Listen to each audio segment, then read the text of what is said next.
장막에서 한 날이 궁정에서 첫날보다 좋사오니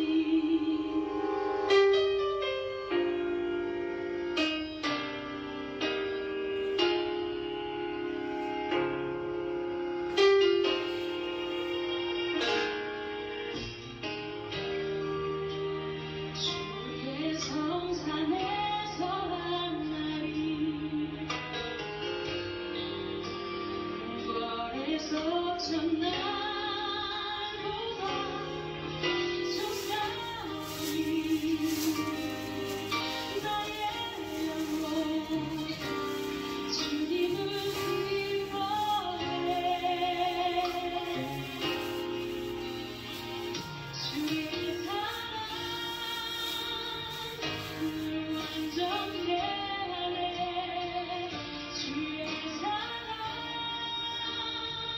늘 새롭게 하네 끝이 없는 주의 사랑만이 내 영혼 즐겁게 하시네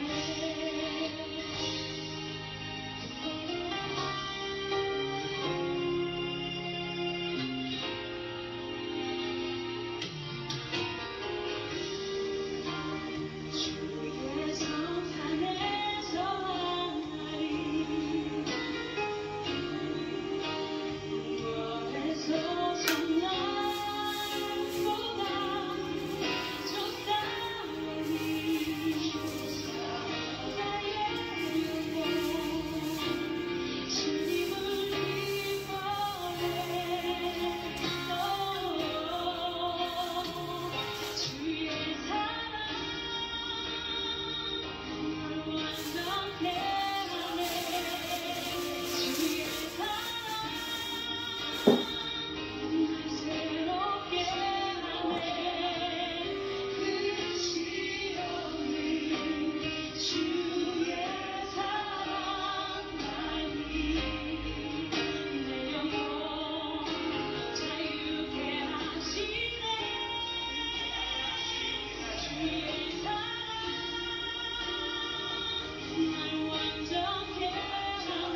주님 안에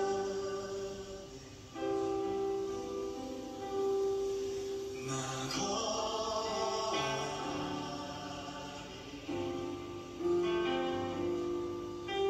주는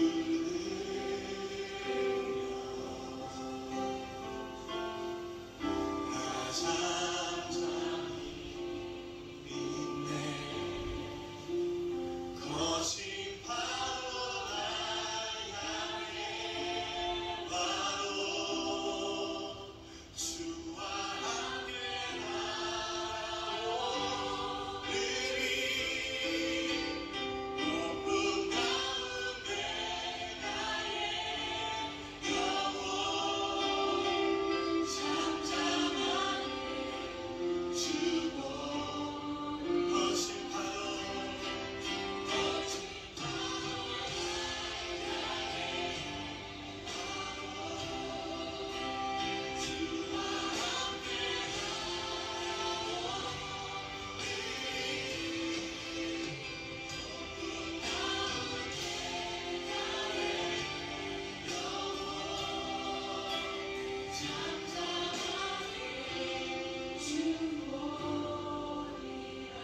지금 한 번 더 우리가 기도하며 나아가길 원합니다. 주님, 우리에게 허락하신 이 시험과 우리의 삶의 문제들 가운데 우리가 주님을 보길 원합니다. 나를 붙드신 전능하신 하나님을 바라보길 원합니다. 주여, 내 눈을 들어 주님을 보게 하여 주시옵소서. 나를 붙드신 주님을 향해 내 마음을 드리며 나의 삶을 주님 앞에 맡기도록 나를 이 시간 역사하여 주시옵소서. 지금 다같이 주님의 이름 한번 부르며 기도하겠습니다.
수 없고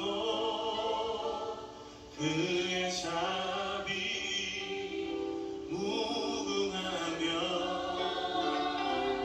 그의 솜씨 날마다 새롭고 그의 사랑 끝이 없단다. 주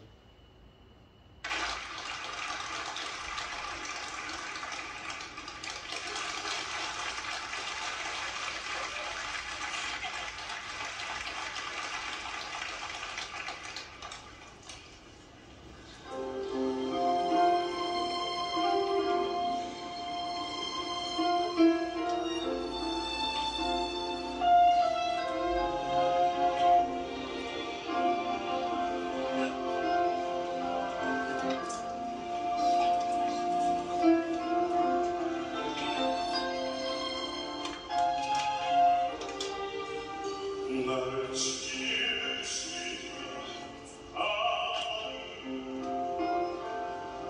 나를 부르시는 하나님 나를 보내시는 하나님 나의 아는 것은 다 하나님이라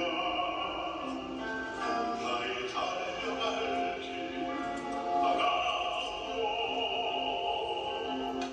나의 마지막을 다하고 나 없이 찾아 함께 하시 나의 아는 것은 다 하나님이라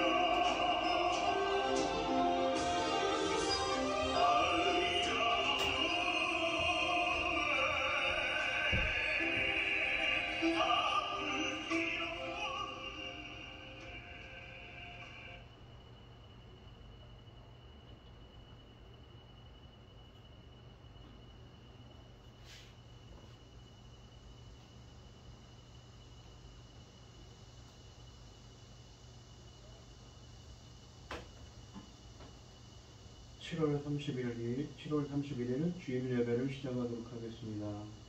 여호와는 나의 목자시니 내게 부족함이 없으리로다. 그가 나를 푸른 풀밭에 누이시며 쉴 만한 물가로 인도하시는도다. 내 영혼을 소생시키시고 자기 이름을 위하여 의의 길로 인도하시는도다. 내가 사망의 음침한 골짜기로 다닐지라도 해를 두려워하지 않을 것은 주께서 나와 함께 하심이라. 주의 지팡이와 막대기가 나를 안위하시나이다.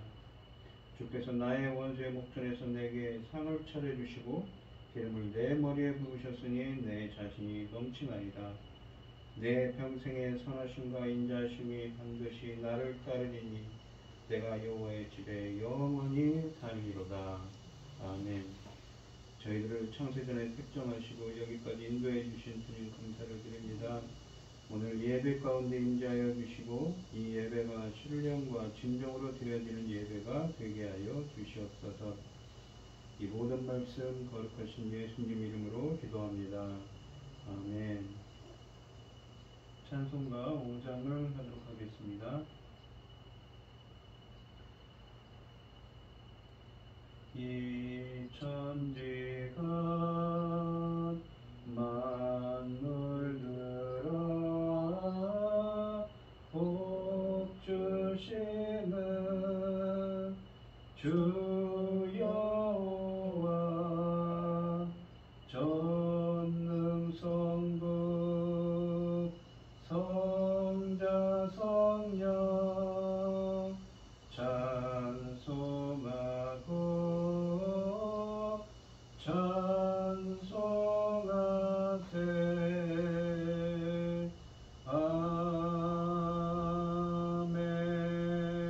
아멘. 사도신경 하심으로 신앙 고백하시도록 하겠습니다.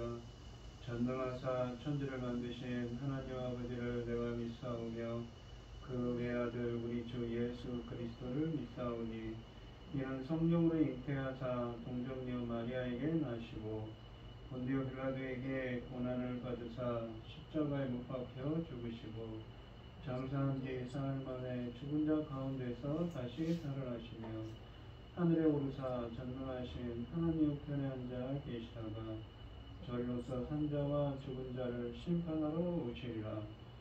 성령을 믿사오며 거룩한 공회와 성도가 서로 교통하는 것과 죄를 사하여 주시는 것과 몸이 다시 사는 것과 영원히 사는 것을 믿사옵나이다.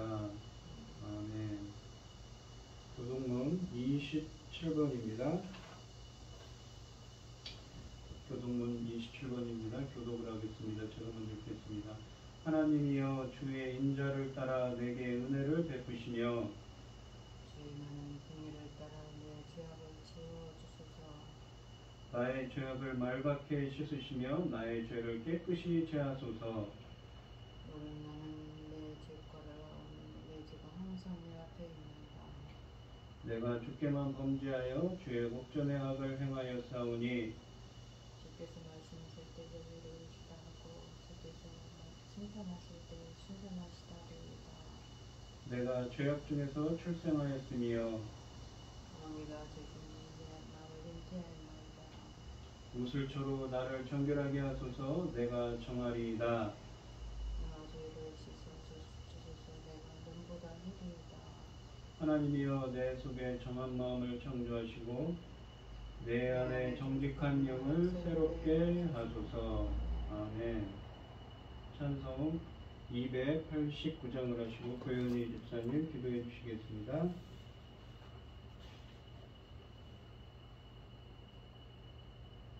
주 예수 내 맘에 들어와 계시는 변하여 새 사람 되고 내가 늘 바라던 참빛을 찾음도 주 예수 내 맘에 오신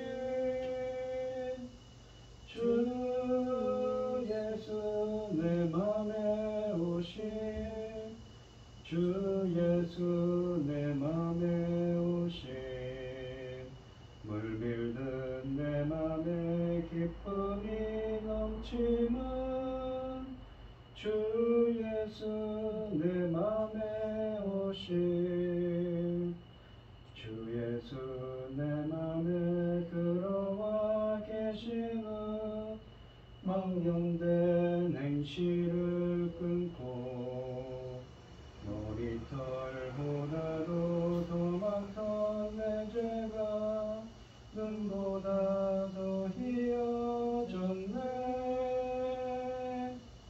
주 내 예수 내 맘에 오신 주 예수 내 맘에 오신 물밀듯 내 맘에 기쁨이 넘치는 주 예수 내 맘에 오신 내 맘의 소망을 든든히 가지는 주 예수 내 맘에 오신 의심의 구름이 사라져 버림도 주 예수 내 맘에 오신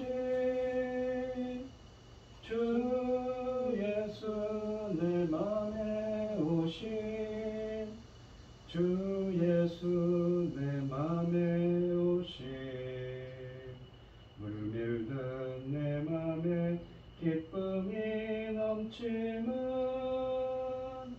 주 예수 내 맘에 오신 사망의 음침한 골짜기 가다가 밝은 빛 고련히 비춰 저 멀리 하늘문 환하게 보임도 주 예수 내 맘에 오신 주 예수 내 맘에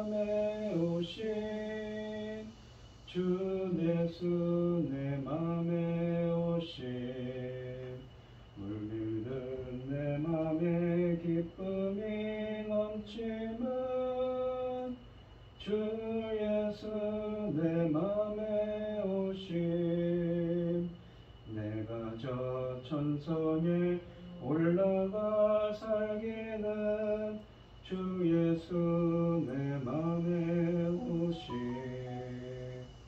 천성에 올라가 주님을 뵈리니 그 기쁨 비길 데 없네 주 예수 내 맘에 오심 주 예수 내 맘에 오심 물밀든 내 맘에 기쁨이 넘치면 주 예수 내 맘에 오심 기도하겠습니다. 천지만물을 주신 전능하신 하나님 아버지 보잘것없고 어리석은 저희를 잘내 삼으시고 아버지의 사랑 가운데 살게 하심을 참으로 감사드립니다. 어지럽고 복잡한 이 세상에서도 오늘 이 시간 하나님께 예배드릴 수 있도록 인도하셨으니 감사합니다. 하나님 아버지 이 나라를 지켜주시옵소서. 연약한 자들이 더 힘들어하고 코로나로 경제는 어려워지고 있는데 거기에 주변나라 국민을 살피지 않습니다. 그래서 이 나라 국민이 불안해하고 있습니다. 아버지께서 이 나라를 지켜주시옵소서. 아버지께서 세상 나라를 세우신 이 나라 사명 감당하고 아버지 앞에 갈 수 있도록 도와주시옵고 전능하신 하나님 아버지 뉴스는 날마다 우크라이나 전쟁에 희생되고 있는 자들을 수십을 전합니다. 듣는 저희들도 힘이 듭니다. 그런데 그들은 얼마나 힘들겠습니까? 자기 죽을 때까지 대통령 하기에 이 전쟁을 계속 일으킬 것이라는데 도대체 누가 심판을 받아야 겠습니까? 아버지께서 심판을 주시옵소서. 도와주시옵소서. 전능하신 하나님 아버지 이 시간 아버지는 당신의 사랑하는 주의 말씀을 들고 강단에 섰습니다. 아버지는 저희는 그 말씀을 듣고 아버지 하나님의 그 기쁘신 뜻 하나님 명령하신 일을 잘 감당하고 아버지 앞에 갈 수 있도록 갈 수 있는 길을 열도록 도와주시옵소서. 이 모든 말씀 우리들 엉망 죄악 가운데서 구원하여 주신 예수 그리스도 이름으로 기도드리옵나이다. 아멘. 오늘 함께 하실 하나님의 말씀은 예레미야서 5장 1절로 9절입니다. 예레미야서 5장 1절로 9절입니다. 교독을 하도록 하겠습니다. 제가 먼저 읽겠습니다. 너희는 예루살렘 거리로 빨리 다니며 그 넓은 거리에서 찾아보고 알라. 너희가 만일 정의를 행하며 진리를 구하는 자를 한 사람이라도 찾으면 내가 이 성읍을 용서하리라. 그들이 여호와께서 살아계심을 두고 맹세할지라도 실상 거짓 맹세니라. 여호와여 주의 눈이 진리를 찾지 아니하시나이까. 주께서 그들을 치셨을지라도 그들이 아픈 줄을 알지 못하며 그들을 멸하셨을지라도 그들이 징계를 받지 아니하고 그들의 얼굴을 바위보다 굳게 하여 돌아오기를 싫어하므로 내가 말하기를 너희는 대체로 어리석은 것뿐이라. 여호와의 길을 자기 하나님의 법을 알지 못하며 내가 지도자들에게 가서 그들에게 말하리라. 그들은 여호와의 길 자기 하나님의 법을 안다하였더니 그들도 일제히 멍에를 꺾고 결박을 끊은지라. 그런데 숲에서 나오는 사자가 그들을 죽이며 사망을 이루고 그들을 멸하며 흙으로 성읍들을 엿본즉 그리로 나오는 자마다 집기름이 있는 그들의 허물이 많고 반역이 심하니이다. 내가 어찌 너를 용서하겠느냐. 내 자녀가 나를 버리고 신이 아닌 것들로 맹세하였으며 내가 그들을 배불리 먹인즉 그들이 간음하며 창기의 집에 허다히 모이며 그들은 다니는 살찐 수말같이 각기 이웃의 아내를 따르며 소리 지르는도다. 여호와의 말씀이니라. 내가 어찌 이 일들에 대하여 벌하지 아니하겠으며 내 마음이 이런 나라들에 보복하지 않겠느냐. 아멘. 찬송가 290장입니다.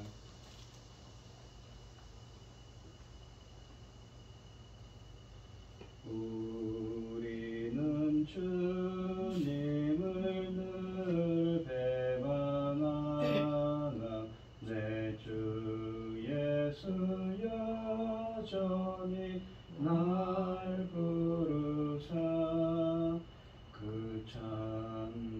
크신 사랑을 베푸시나니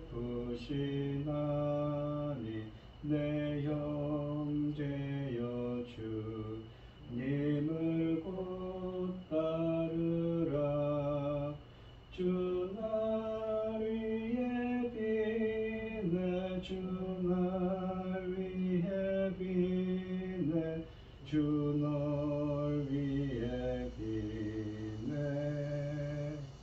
항상 비시네 주께서 풍성한 은혜를 내려 내 영혼이 나날이 복 받으니 주 예수를 너희도 구주로 섬겨 곧 따르면 풍성한 복 받겠네. 주 널 위에 비네 주 널 위에 비네 주 널 위에 비네 항상 비시네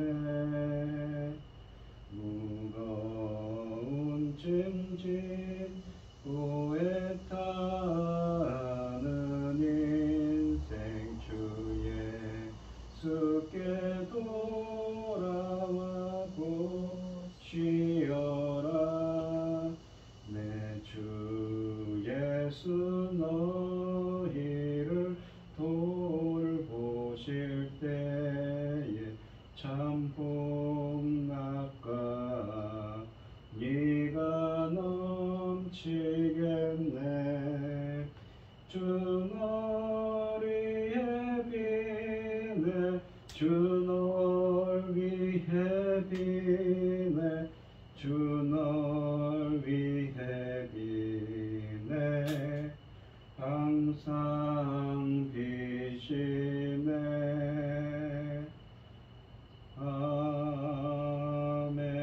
아멘. 오늘 본문 말씀의 제목은 한 사람입니다. 이 예레미야 선지자는 우리가 보통 눈물의 선지자라고 합니다. 왜냐하면 그가 받은 하나님의 이 말씀은 이스라엘을 향한 이 심판이었습니다. 이스라엘의 하나님의 심판이 임하여서 70년간 바벨론 포로가 될 것을 예언한 눈물의 선지자가 바로 예레미야 선지자입니다. 오늘 본문에서도 하나님은 정의를 행하며 진리를 구하는 한 사람을 찾으면 용서하겠다고 하시지만 찾을 수 없었고 오히려 이스라엘이 심판받아야 할 이유를 설명하고 계십니다.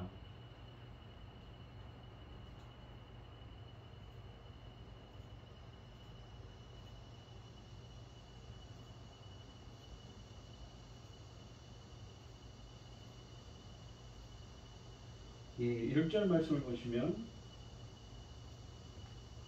너희는 예루살렘 거리로 빨리 다니며 그 넓은 거리에서 찾아보고 알라. 너희가 만일 정의를 행하며 진리를 구하는 자 한 사람이라도 찾으면 내가 이 성읍을 용서하리라. 여기 보시면 정의를 행하며 진리를 구하는 자 한 사람을라도 찾으면이라고 합니다. 한 사람이 어떤 얘기지요? 이 정의라는 것은 미슈파트라고 해서 샤파트라고 이 통치하다 재판하다라는 말에서 유래한 말입니다. 이 정의라는 것은 한마디로 인간과 인간 사이의 관계, 올바른 관계에 대한 규정이라는 것이지요. 인간 상간의 관계를 규정하는 하나님의 공정하신 심판을 뜻하는 말입니다. 비슷한 말로 우리가 공이란 말이 있지요. 제데크라는 말입니다. 이 말은 뭐냐면 하나님의 속성이죠. 공정하신 하나님을 나타내는 속성입니다. 하나님과 인간관계의 바른 관계성에 대한 이야기죠. 누군가 의롭다는 말을 들으면 무엇입니까? 하나님께서 그렇게 칭한다는 것은, 의롭다고 하는 것은 그 사람을 인정했다. 하나님과의 바른 관계 안에 있다는 의미입니다. 하나님이 기뻐하신 자라는 의미지요. 그리고 또한 진리라는 말을 합니다. 이 말은 에무나라는 말입니다. 우리가 이 히브리어에도 믿다, 신뢰하다는 말이 있는데 그것이 아만이라는 말에서 유래한 에무나라는 말입니다. 근데 이 말의 의미는 이 히브리어 사전을 보면 충성됨, 충직함, 신실함, 견고함, 불변함을 뜻하는 말입니다.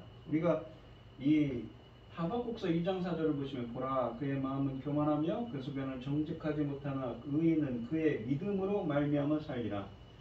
믿음이라고 번역했습니다. 에무나를. 여기서는 진리라고 번역을 했는데, 그러니까 이 아만이라는 말에서 믿다라는 말에서 파생이 됐기 때문에 믿음이라고 번역을 했지만 그 말은 이 무엇입니까?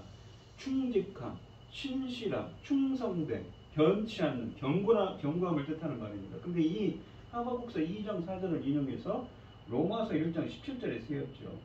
복음에는 하나님의 의가 나타나서 믿음으로 믿음에 이르게 하나니 기록된 바는 하박국서 2장 4절을 인용합니다. 70인역 성경은 그대로 인용을 했습니다.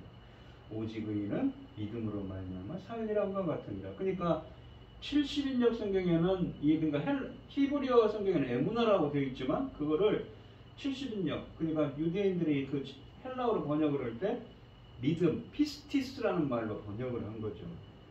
우리가 이 공관복음에 보면 달란트 비유에서 예수님께서 이런 말씀하시지 않습니까? 착하고 충성된 종아 할 때 그 충성된이 피스토스, 그러니까 피스티스, 믿음이라는 말이 형용사입니다. 그러니까 믿음 있는 사람은 여기 있는 것처럼 진리를 행하는 자입니다. 공의, 정의와 진리를 행하는 자가 바로 믿음 있는 자지요.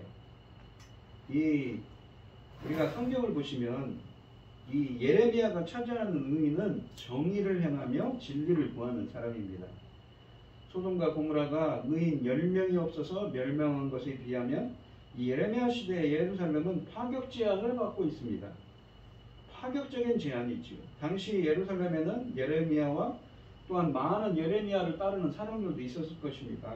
그런데 하나님을 경외하는 사람들이 어느 정도는 남아 있었을 것인데 이 말씀은 근데 이 말씀은 한 사람이라도 남아 있으면 하나님께서 심판하지 않는다는 것은 무엇입니까? 과장법이 들어있는 것이지요. 그러나 예레미야는 의인이 단 한 명만이라도 있으면 화를 면할 수 있다는 신념을 가지고 의인을 찾아 나섰습니다. 선지자의 노력에도 불구하고 예루살렘이 결국 멸망했다는 사실은 당시 이 도시의 의인이 단 한 명도, 그러니까 예루살렘 공동체에 임한 심판을 취소하거나 보류하게 할 정도의 규모의 사람들이 단 한 명도 없었다는 것이지요. 그런 슬픈 현실을 증명하고 있는 것입니다. 하나님은 이스라엘의 부패와 타락의 심각성을 본문에서 말씀하고 계십니다. 이 열왕기상 19장 14절로 18절에 보면 이런 말씀이 있지요. 성경에 보시면 그가 대답하되 내가 만군의 하나님 여호와께 열심히 일거라오니 이는 이스라엘 자손이 주의 언약을 버리고 주의 대관을 헐며 칼로 주의 선지자들을 죽였으며 오직 나만 남았거늘. 누구입니까? 엘리야 선지자 이야기입니다. 이 이세벨이 엘리야 선지자를 이 하나님의 제사장들을 다 죽여버렸죠. 그들이 내 생명을 찾아 빼앗으려 하나이다. 엘리야 선지자까지 죽이려고 합니다. 도망을 쳤지요. 18절에 보면 그러나 내가 이스라엘 가운데 7,000명을 남기리니 하나님께서 엘리야 선지자에게 말합니다.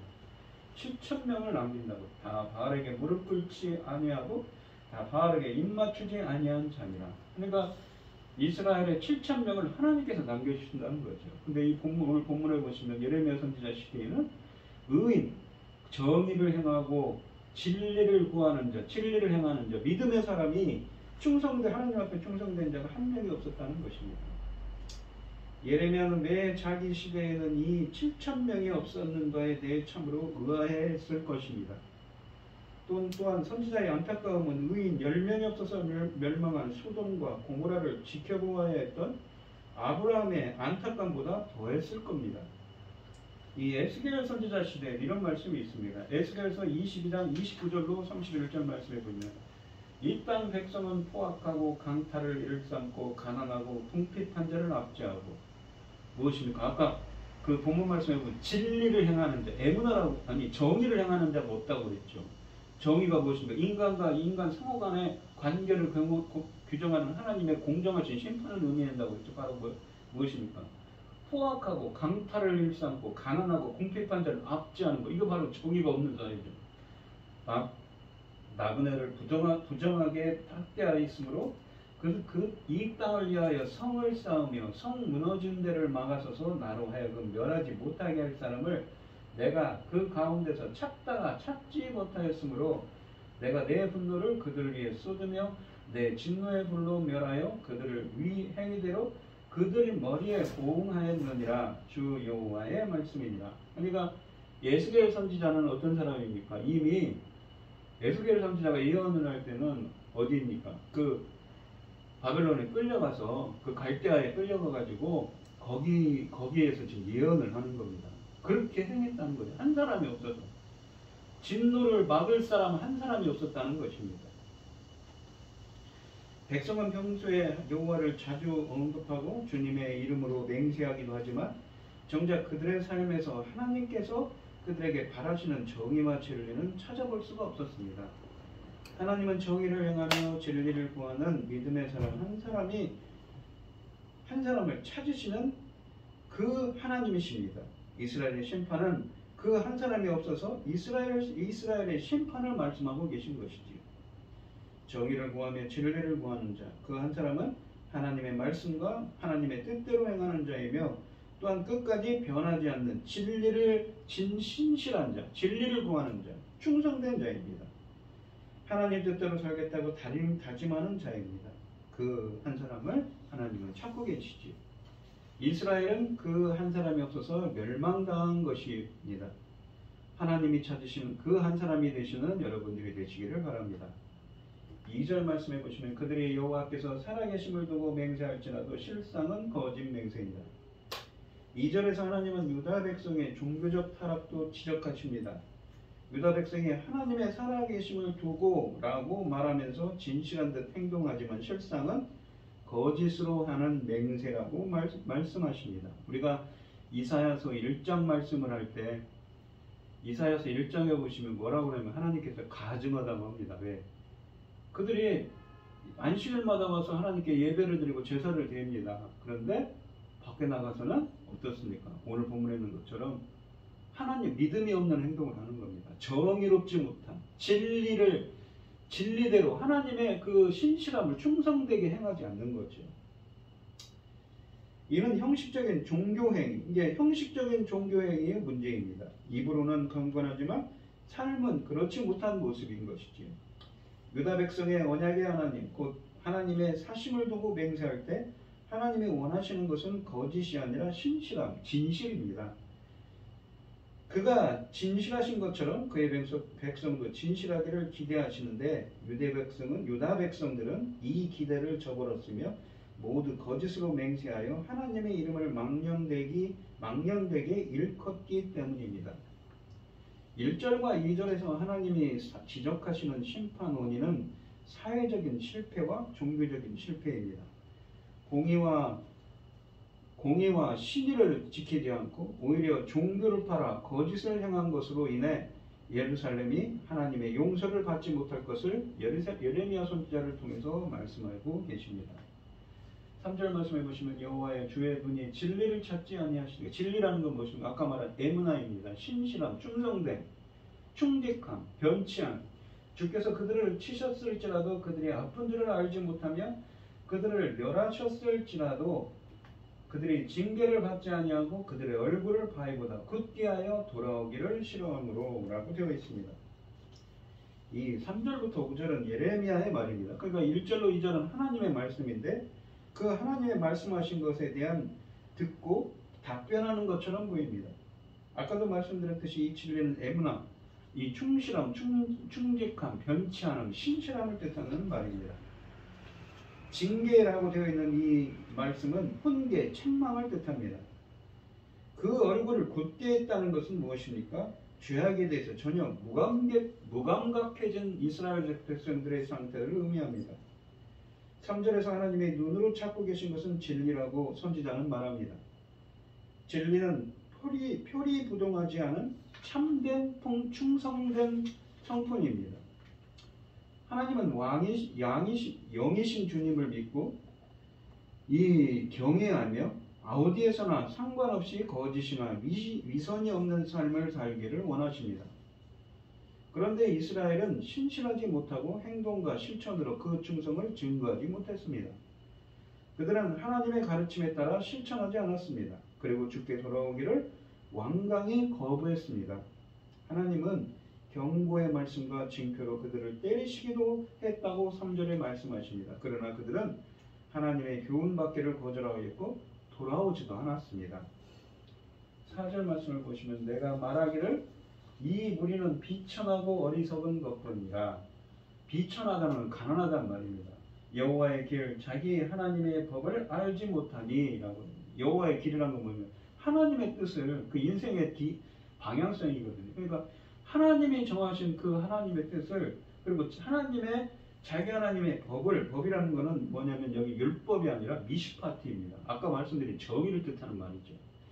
그러니까 정의라는 이 미시파트는 샤파트, 이 재판하다라는 말에서, 이 통치하다는 말에서 유리한 말이니까 뭐니까 하나님의 판결이죠.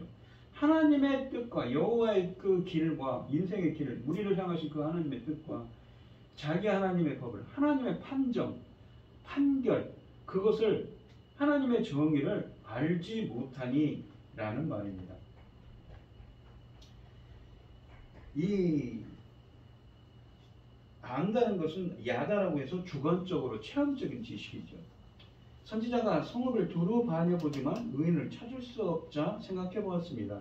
혹시 내가 지금 엉뚱한 것을 찾기 때문에 찾지 못하는 것일까? 내가 지금 가난하고, 그러니까 비천하고 어리석은, 가난하고 어리석은 백성들 사이에서 찾고 있기 때문인가 보다. 그래서 예레미야는 스스로를 유료하며 가난하고 어리석은 사람들은 하나님이나 하나님의 율법에 대해 아는 바가 별로 없기 때문에 철없게 믿음이 없이 정의롭지 못하고 신실하지 못하는 행동, 믿음이 없는 행동을 하는 것이라고 생각을 했습니다. 이 5절 말씀을 보시면 내가 지도자들에게 가서 그들에게 말하리라. 그들은 여호와의 길, 자기 하나님의 법을 안다 하였더니. 아까는 비천하고 어리석은 자라고 4절에는 그들에게 말했는데 여기서는 지도자들에게 말합니다. 그러니까 여기는 이게 좀 잘 먹고 많이 배운 사람들, 부자인 사람들한테 간 거죠. 근데 그들을 안다 하였더니 그들도 일제히 멍에를 꺾고 결박을 끊었다고 합니다.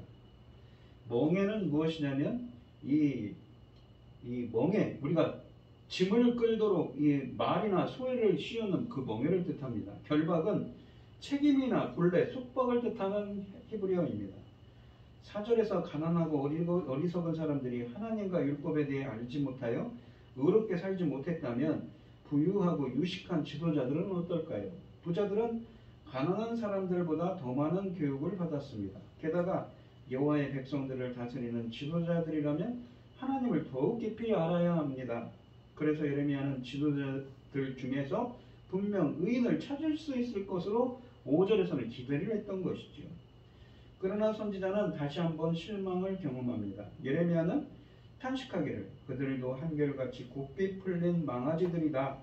멍에를 부러뜨리고 결박한 끈을 끊어버린 자들이다. 라고 실망감을 감추지 못합니다. 이 하나님과의 언약 관계가 요구하는 의무, 즉 여호와의 길과 하나님의 법에 따라 하나님만 섬기라는 것을 자신들의 삶을 속박하는 멍에와 결박으로 생각을 했습니다.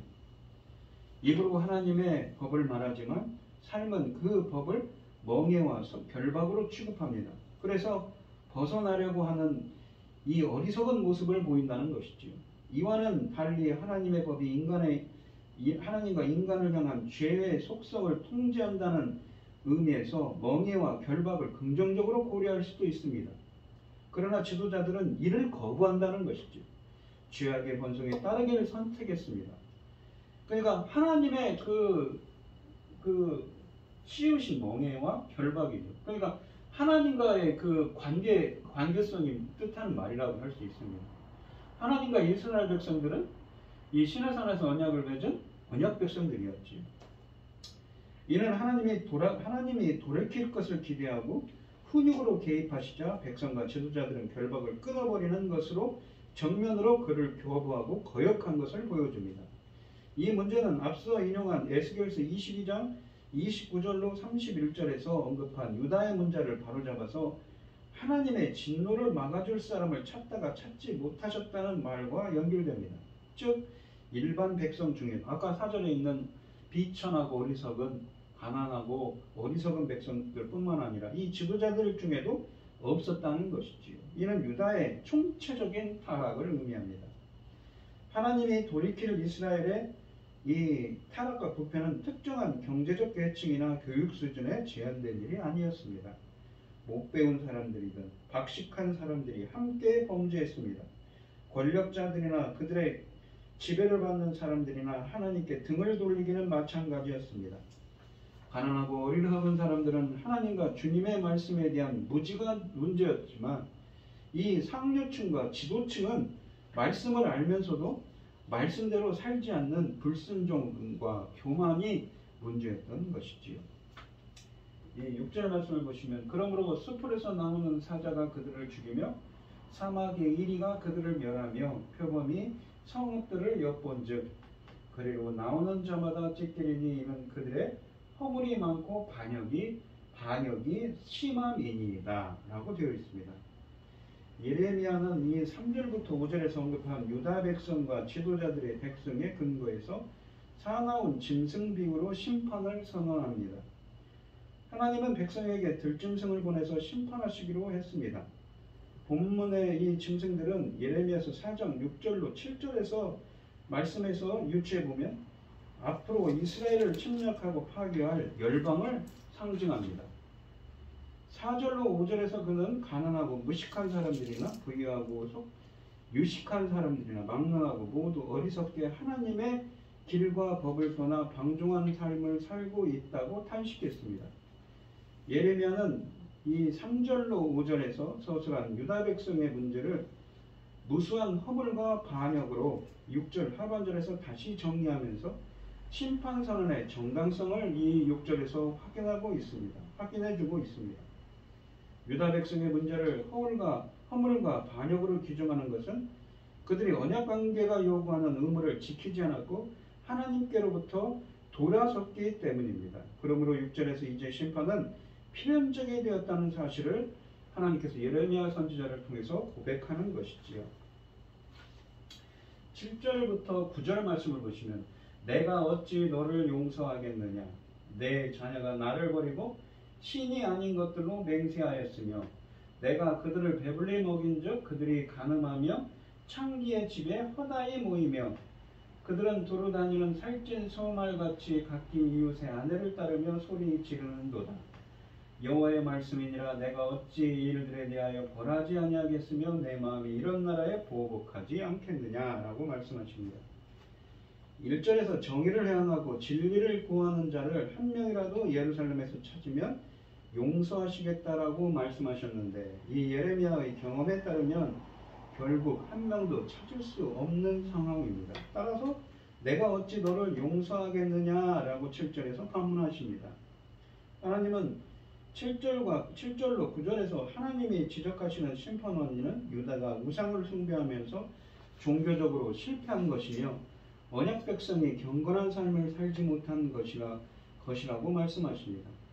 따라서 어떤 나라를 이런 나라를 징계할 수밖에 없지 않겠느냐는 이런 수사적인 질문으로 심판을 선언하십니다. 이어서 결코 용서할 수 없는 이유가 구체적으로 서술됩니다. 이것은 정의를 행하지 않고 진리를 구하지 않는 모습에 대해서 구체적인 묘사입니다. 첫째, 우상숭배라고 7절에 말씀하십니다. 유다 백성이 하나님을 버리고 신이 아닌 우상으로 맹세를 하는 것은 이방 우상을 따른 것을 의미하는 종교적인 타락이라는 것입니다. 그렇다고 여호와의 이름으로 맹세를 하지 않는 것은 아닙니다. 유다 백성은 우상과 여호와를 자신들의 이익을 위해 이용하는 혼합 종교의 행태를 취했다고 이 예레미야서에도 여러 차례 언급하고 있습니다. 우상숭배를 간음과 행음에 비유하는 것 같은 맥락에서 우상숭배의 문제를 간음과 창기의 집이라는 표현으로 지적합니다.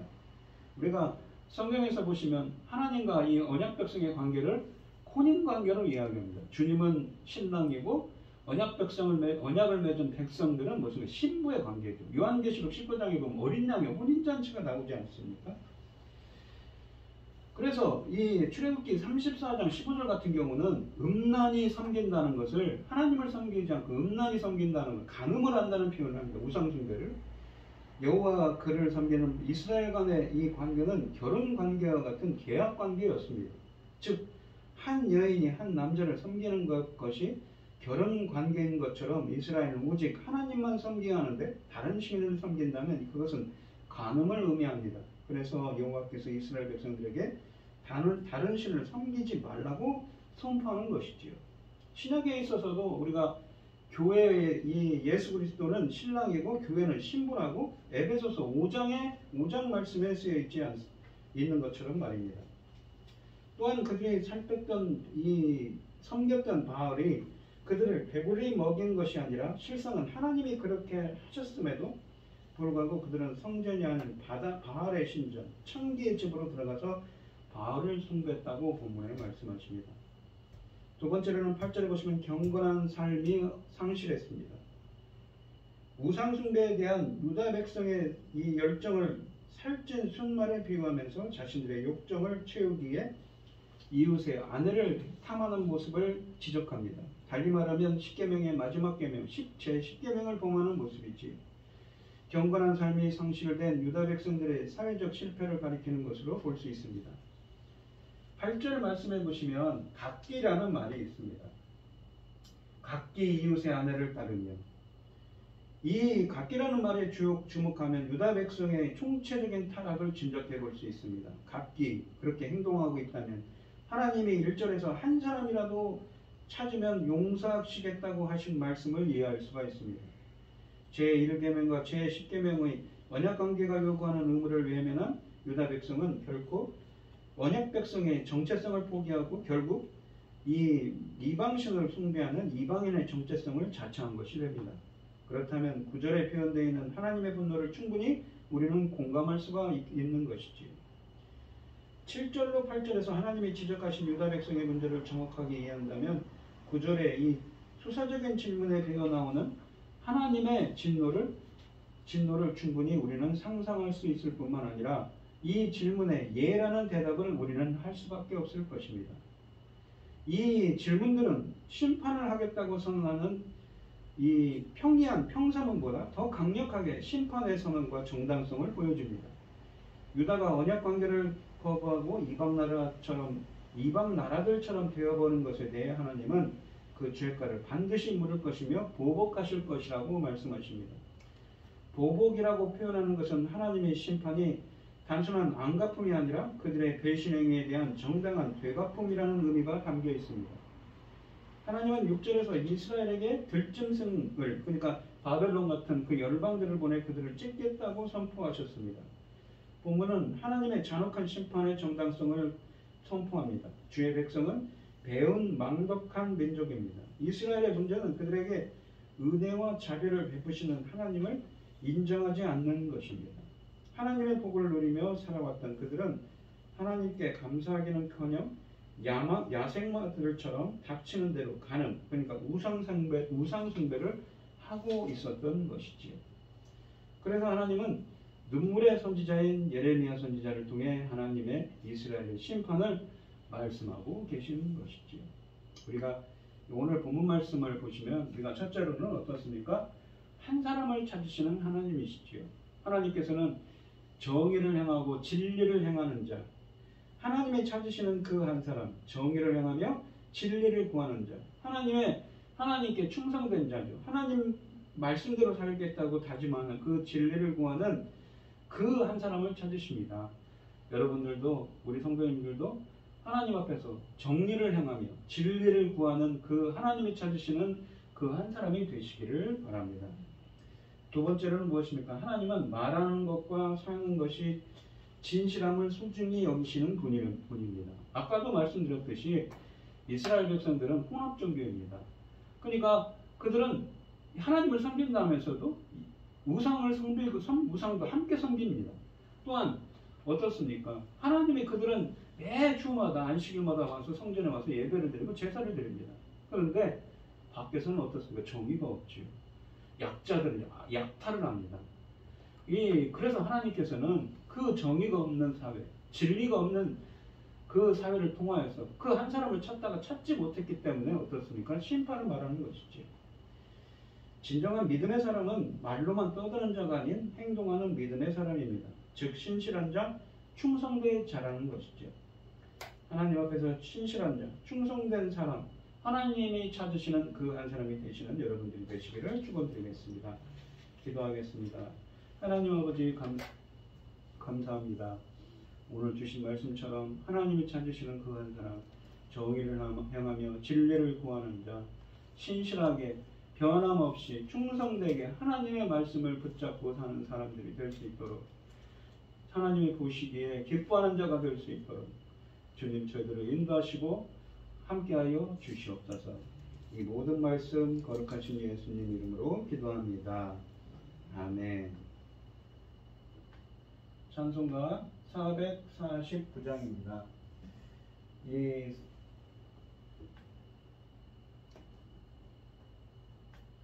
1절로 2절만 하시도록 하겠습니다. 예수 따라가며 복음 순종하며 우리 행할 길 왕하겠네. 주를 의지하며 순종하는 자를 주가 늘 함께 하시리라. 의지하고 순종하는 길은 예수 안에 즐겁고 복된 길이로다. 해를 당하거나 우리 고생할 때 주가 위로해 주시겠네. 주를 의지하며 순종하는 자를 주가 안위해 주시리라. 의지하고 순종하는 길은 예수 안에 즐겁고 복된 길이로다.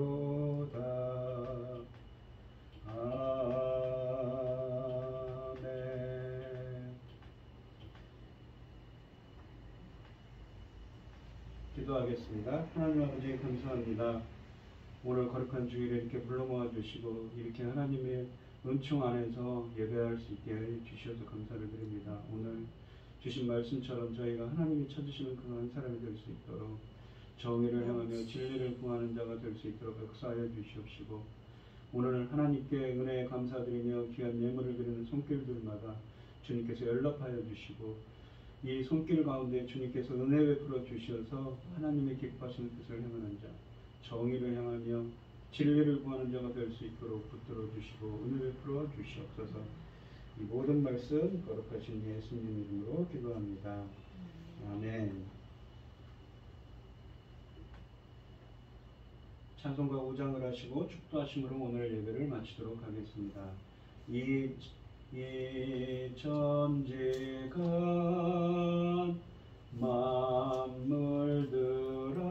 만물들아 복 주시는 주 여호와 전능성부 성자 성령 찬송하고 찬송하세.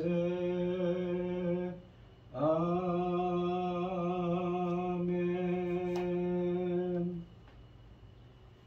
이제는 주 예수 그리스도의 은혜와 하나님의 극진하신 사랑과 성령의 교통하심이 주님이 찾으시는 그 단 한 사람이 되기를 소원하는 성도들 머리머리 위에 이제로부터 영원히 함께 있을지어다.